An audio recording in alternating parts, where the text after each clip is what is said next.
أعوذ بالله من الشيطان الرجيم بسم الله الرحمن الرحيم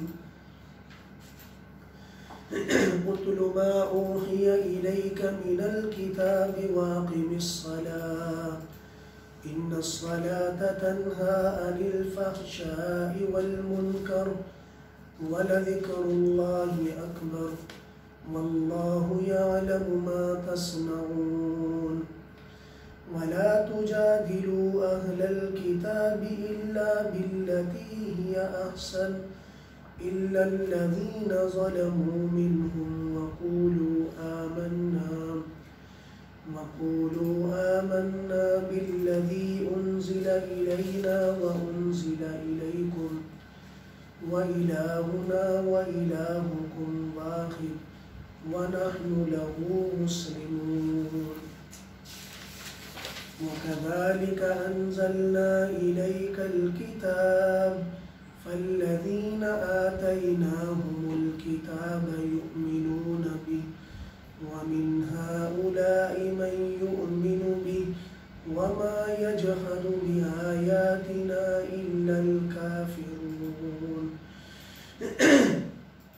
وما كنت تتلو من قبله من كتاب ولا تخطه بيمينك إذا لارتاب المبطلون بل هو آيات بينات في صدور الذين أوتوا العلم وما يجحد بآياتنا إلا الظالمون وقالوا لولا أنزل عليه آيات من ربه قل إنما الآيات عند الله وإنما أنا نذير مبين أولم يكفهم أنا أنزلنا عليك الكتاب يتلى عليهم إن في ذلك لرحمة وذكرى لقوم يؤمنون صدق اللہ العظیم۔ اے نبی جی آپ تلاوت کریں اس چیز کی جو آپ کی طرف اتاری گئی کتاب میں سے، نماز قائم کریں، بے شک نماز برائی اور منکرات سے روکتی ہے، اور اللہ کا ذکر سب سے بڑا ہے، اللہ تعالیٰ خوب جانتے ہیں جو تم کرتے ہو۔ اور آپ اہل کتاب سے جھگڑا نہ کریں مگر انہی طریقوں کے ساتھ جو سب سے اچھا ہے۔ ان میں سے اگر کوئی ظلم کر بیٹھے، جو ظلم کرنے والے ہیں ان سے جھگڑا کریں، اور آپ ان سے صاف صاف کہہ دیں کہ ہم تو ایمان لائے ہیں اس چیز کے اوپر جو ہماری طرف اتاری گئی، وَأُنزِلَ إِلَيْكُمْ، اور تمہاری طرف اتاری گئی، اور ہمارا خدا وَإِلَٰهُكُمْ، تمہارا خدا ایک ہے، وَنَحْنُ لَهُ مُسْلِمُونَ، اسی کے لیے فرمانبرداری کرنے والے ہیں۔ وَكَذَلِكَ أَنزَلْنَا إِلَيْكَ الْكِتَابَ، اسی طرح ہم نے آپ کی طرف کتاب کو اتارا، فَالَّذِينَ آتَيْنَاهُمُ الْكِتَابَ يُؤْمِنُونَ بِهِ، وہ لوگ کہ جن کو ہم نے کتاب دی وہ ان پر ایمان لاتے ہیں، اور ان اہل مشرکین میں سے بھی کچھ وہ ہیں جو اس پر ایمان لاتے ہیں۔ وَمَا يَجْحَدُ بِآيَاتِنَا إِلَّا الْكَافِرُونَ، اور کافر لوگ ہی ہماری آیات کا انکار کرتے ہیں۔ وَمَا كُنْتَ تَتْلُو مِنْ قَبْلِهِ مِنْ كِتَابٍ، حالانکہ آپ تو اس سے پہلے کسی کتاب کی تلاوت بھی نہ کرتے تھے۔ وَلَا تَخُطُّوا بِيَمِينِكَ، نہ ہی آپ نے اپنے ہاتھ کے ساتھ کبھی کسی چیز کو لکھا ہے۔ إِذًا لَارْتَابَ الْمُبْطِلُونَ، اگر ایسا کیا ہوتا تب تو باطل عقیدہ رکھنے والے شک کرتے۔ بل هو آیات بینات، بلکہ یہ کتاب واضح نشانیاں ہیں ان لوگوں کے سینوں میں جن کو علم دیا گیا۔ وما یجحد بآیاتنا الا الظالمون، اور ظالم لوگ ہی ہماری آیات کا انکار کرتے ہیں۔ وقالوا لولا انزل علیہ آیۃ من ربی، اور وہ لوگ کہتے ہیں کہ اس کے رب کی طرف سے اس کتاب کے نازل کرنے کے بعد کوئی نشانی کیوں نہ دی گئی؟ آپ کہہ دیجئے انما الآیات عند اللہ، سب نشانیاں وہ اللہ کے پاس ہیں، میں تو کھلم کھلا ڈرانے والا ہوں۔ اولم یکفیم، کیا ان کے لیے یہ بات کافی نہیں ہے کہ ہم نے آپ پر کتاب کو اتارا، یتلا علیہم، کہ ان کے سامنے اس کی تلاوت کی جاتی ہے، ان فی ذالک لرحمۃ، بے شک اس قرآن میں رحمت ہے، وذکر، نصیحت ہے، لقوم یؤمنون، ماننے والے لوگوں کے لیے۔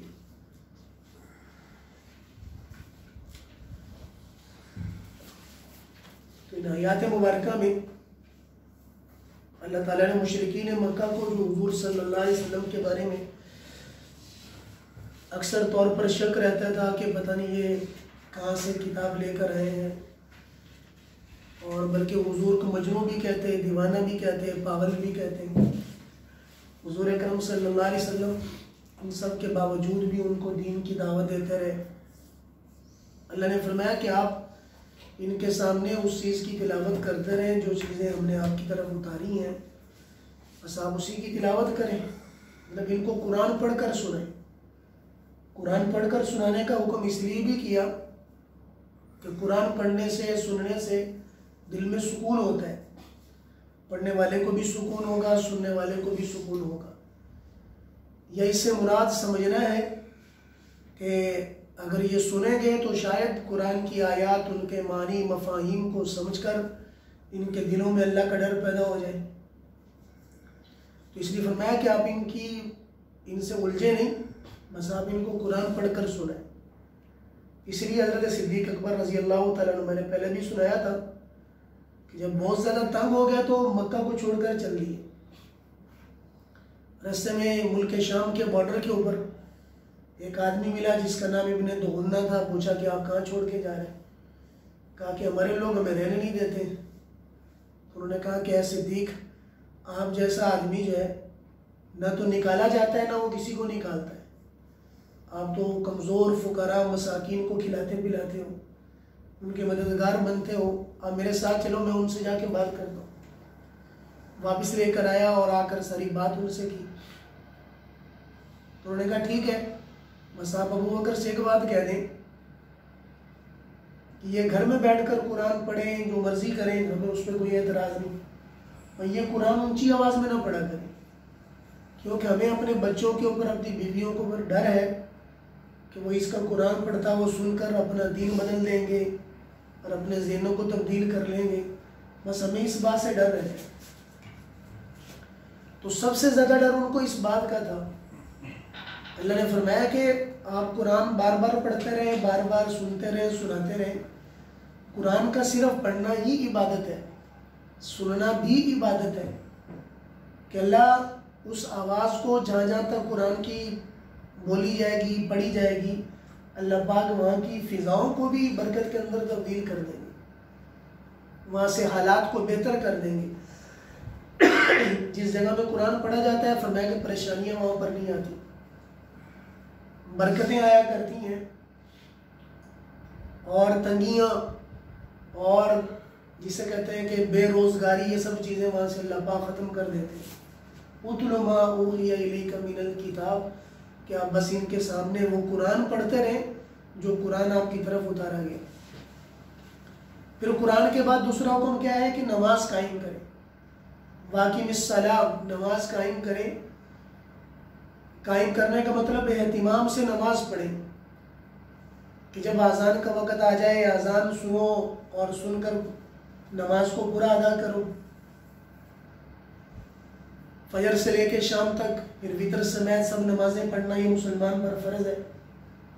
اب اگر کوئی آدمی نہیں پڑھتا تو وہ اللہ کیا مجرم ہے، ایک حکم کا چھوڑنے والا ہے۔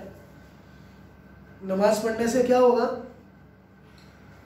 فرمایا ان الصلاۃ تنہی عن الفحشاء والمنکر، کہ بے شک نماز بے حیائی کو روک دیتی ہے، منکرات کو روک دیتی ہے۔ اور نماز میں چونکہ ذکر خود موجود ہے، فرمایا وَلَذِكْرُ اللَّهِ اکبر، اللہ کا ذکر سب سے بڑھ کر ہے، کہ جب اللہ کا ذکر کیا جائے گا تو اللہ کا ذکر فرمایا کرنے کی وجہ سے جس بڑے کا تم ذکر کر رہے ہو اس بڑے کی طاقت خود بخود ظاہر ہو جائے، اللہ پاک تمہاری مدد کریں گے، اور تمہاری مدد جب ان کے خلاف کر دی جائے گی تو یہ اپنی ساری طاقتوں کے باوجود تمہارا ایک بال بھی بینگا نہیں کر سکے. دو کام کرنے کا حکم دیا، نماز اور قرآن کی تلاوت. اگر کوئی آدمی اپنی زندگی کے اندر چاہتا ہے کہ میری زندگی کے اندر برکتیں آ جائیں، بے سکونیاں ختم ہو جائیں، تو قرآن کی تلاوت کیا کرے، نماز پڑھا کرے. اللہ ان دو چیزوں کی وجہ سے انسان کو سب چیزوں سے مستغنی بھی کر دیں گے اور سب حالات کو سازگار کر دیں گے. اس لیے فرمایا کہ نماز میں جو دعا مانگی جاتی ہے اللہ پاک اس دعا کو قبول کرتے ہیں. پھر ایک طبقے کی وہ جماعت ہے جو حضور کے سامنے ہے، جن کو عیسائی بھی کہتے ہیں، یہودی بھی کہتے ہیں، جو پہلے اہل کتاب رہے ہیں، کہ جن کے سامنے آسمان کی کتابیں اتاری گئیں، انجیل اتری، تورات اتری. فرمایا کہ اگر کوئی عیسائی یہودی آپ کے ملک میں رہتا ہے، وہ آپ کا جزیہ بھی ادا کر رہا ہے، معاملات کے مطابق چل رہا ہے، تو پھر ان سے جھگڑا نہ کریں. ان کے اموال تمہارے مال ہیں، ان کی جانیں تمہاری جانیں ہیں. اگر ان میں کوئی بغاوت کرے، جزیہ دینے سے انکار کر دے یا مسلمانوں کو نقصان پہنچانا شروع کر دے، تو پھر یا تمہارے شاعر کو مذاق اڑانا شروع کر دے، تمہارے شاعر کی بے حرمتی کرے، قرآن کی بے حرمتی کرے، نماز مسجد کی بے حرمتی کرے، تو پھر گویا کہ اس نے وہ معاہدہ توڑ دیا ہے. اب ان کے ساتھ لڑائی کرو، ان کو آمادہ کرو، ان کے ساتھ قتال کرو، ورنہ ان کو نکال دو. جیسا کہ حضرت عمر نے اپنے زمانے میں کیا کہ پہلے ان کو جزیہ دینے پہ حکم دیا، نہیں کیا تو بنی نذیر اور جتنے بھی قبائل تھے ان سب کو مکہ مدینہ سے نکال کر ایک علاقے کی طرف جا کے منتقل کروا دیا. کیونکہ اسلام لڑائی نہیں چاہتا کہ بلا وجہ لڑا جائے. اسلام امن و سکون کی دعوت دیتا ہے کہ پہلے 12-13 سال تک لا الہ الا اللہ کی دعوت چلتی رہی، سمجھایا گیا، بجھایا گیا، احکامات اترے. پھر اس کے بعد جہاد کا حکم اترا کہ اللہ نے کھلم کھلا قرآن بھی اتار دیا، ہر چیز بھی اتار دیا. ان کو اب بھی سمجھ نہیں آتا، اب تمہاری طاقت مضبوط ہو چکی ہے، اب تمہیں ان کے سامنے جھکنے کی ضرورت کوئی نہیں ہے، بلکہ اللہ نے اعلان ان کو اسلام کی دعوت دو، اگر نہیں آتے تو پھر ان کے خلاف جہاد کرو. پھر جہاد میں یہ کہا کہ ان کے مردوں کے ساتھ کیا جائے، ان کی عورتوں کے ساتھ نہ کیا جائے. ان کی عورتیں تمہاری باندھی بن جائیں گی اور ان کا مال تمہارے لیے مال غنیمت بن جائے گا. لیکن اسلام کی دعوت وہ سب سے پہلا حکم ہے کہ دعوت کو پھیلاؤ، کہ دعوت کا راستہ پہلے زبان اعلاء کلمت اللہ ہے، کہ اللہ کے کلمے کے ذریعے سے، سمجھ بوجھ کے ذریعے سے ان کو قریب کرنے کی کوشش کی جائے. جب تمہاری ریاست مضبوط ہو جاتی ہے، اسلام کی ریاست بن جاتی ہے، اسلام کے قوانین مضبوط ہو جاتے ہیں، مدینہ کی ریاست مضبوط ہو جاتی ہے، اب تمہارا خلیفہ اگر تمہیں حکم کرتا ہے کہ وقت کی نزاکت کے مطابق اب ان کے ساتھ بات چیت سے مسئلہ حل نہیں ہوگا، پھر دوسرا طریقہ تلوار والا ہے، وہ چیزوں والا ہے کہ وہ ریاست کے قائم ہونے کے بعد اس کو کیا جائے گا، اس سے پہلے نہیں کیا جائے گا. اور وہ تب کیا جائے گا جب وقت کا امیر، وقت کا خلیفہ اس چیز کو کرنے کا حکم کرے گا. فرمایا وَلَا تُجَادِلُوا عَلَى الْكِتَابِ إِلَّا بِالَّتِي، کہ ان سے جھگڑا قتال تب کرو جو سب سے بہترین طریقہ ہے. بہترین طریقے سے مراد دعوت جب پوری کر دی، سمجھا دیا، بجھا دیا، پھر بھی باز آنے والے نہیں ہیں، اب ان کے ساتھ پکڑ کر ان سے قتال کرو. اور پھر آپ صلی اللہ علیہ وسلم نے فرمایا کہ اللہ نے مجھ سے اس سے پہلے نہ تو کوئی کتاب اتاری، نہ میں نے اپنے ہاتھ کے ذریعے سے کسی چیز کو لکھا کہ جس کے بارے میں ان کو شک پڑتا ہے کہ شاید پہلے بھی کتابیں بھیجتا رہتا ہوں، تصنیف کرتا رہتا ہوں، اور یہ قرآن بھی میں اپنے ہاتھ کے ذریعے سے لکھ کر لے کے آ گیا. حضور کو تو لکھنا بھی نہیں آتا تھا، پڑھنا بھی نہیں آتا تھا. اصل میں حضور صلی اللہ علیہ وسلم کا استاذ دنیا میں کوئی نہیں تھا، آپ کو پڑھانے والا کوئی نہیں تھا، ورنہ علم کے اعتبار سے دنیا میں سب سے زیادہ حضور تھے. حضور کے علم کا یہ مقام ہے کہ حضور آج سے 1500 سال پہلے دنیا سے چلے گئے، آپ کا علم باقی ہے اور قیامت کے دن تک وہ باقی رہے گا. آپ کی شریعت باقی، آپ کی رسالت باقی، آپ کی سبھی چیزیں باقی ہیں. وَمَا كُنْتَ تَتْلُو مِنْ قَبْلِهِ مِنْ كِتَابٍ وَلَا تَخُطُّ بِيَمِينِكَ، آپ نے تو اس سے پہلے کبھی کسی کتاب کی تلاوت ہی نہیں کی، نہ کسی خط کے ذریعے سے جو ہے کوئی چیز ان کو لکھ کر دکھائی، کہ تب تو یہ شک کرتے. ان کو یہ بات کافی نہیں ہے کہ ہم نے قرآن ایسا ان پر اتارا ہے جو ایک تلاوت کی صورت میں ہے. ایک آدمی اپنی طرف سے کوئی چیز بناتا ہے تو بنی ہوئی چیز کا پتہ چل جاتا ہے، وہ زبان زد عام نہیں ہوتی. اللہ نے قرآن کو ایسا معجزہ بنایا ہے جو تلاوت بن جاتا ہے، بچوں کے لیے، بوڑھوں کے لیے، عورتوں کے لیے، جوانوں کے لیے، سب کے لیے، کہ اس کی تلاوت کی جاتی ہے. اور اس میں رحمت ہے، نصیحت ہے ایمان والوں کے لیے.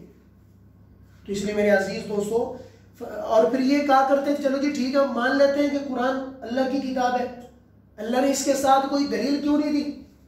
جیسے حضرت موسیٰ کو دیا گیا، ایک سانپ بھیجا گیا، لاٹھی دی گئی، سانپ بن جاتا تھا. تو ایسا بڑا معجزہ کیوں نہیں دیا گیا؟ فرمایا کہ ان کے لیے معجزہ اتنا کافی نہیں ہے، کہ قرآن خود ان کے لیے معجزہ کافی ہے، کہ جو ایک بار اس کی تلاوت کر کے یاد کرتا ہے وہ کبھی بھولتا ہی نہیں ہے. قرآن کا نہ بھولنا یہ قرآن کے معجزہ ہونے کے لیے کافی ہے. ان فی ذلک لرحمۃ وذکریٰ لقوم یؤمنون، کہ بے شک قرآن کریم کے اندر قرآن کریم رحمت کی چیزیں لے کر آیا، نصیحت کی چیزیں لے کر آیا، لیکن یہ نصیحت اور خیر کی باتیں ان لوگوں کو سمجھ آئیں گی جو قرآن پر ایمان لائیں گے. اگر کسی کے دل میں یقین نہیں، ایمان نہیں ہے، پھر میرے عزیز دوستو قرآن کی تلاوت کرنا، قرآن کا پڑھنا ان کو کبھی فائدہ نہیں دے گا. اللہ تعالیٰ میں قرآن کریم کی تلاوت بھی عطا فرمائے، قرآن کریم کی تلاوت کا معمول بنائے، روزانہ آدھا پارہ، پونا پارہ جتنا پڑھ سکیں. کوئی صورتیں مخصوص کر لیں جن کی تلاوت کی جائے، تاکہ اللہ پاک ان کی برکتیں، رحمتیں ہماری زندگی کے اندر ظاہر فرما دے، اور اللہ پاک اس کی برکت سے ہماری اور پوری دنیا کی اللہ پاک ان کی نسبت کو اور پوری دنیا کی قسمت کو اللہ پاک اس قرآن کے ذریعے سے تبدیل کر دے.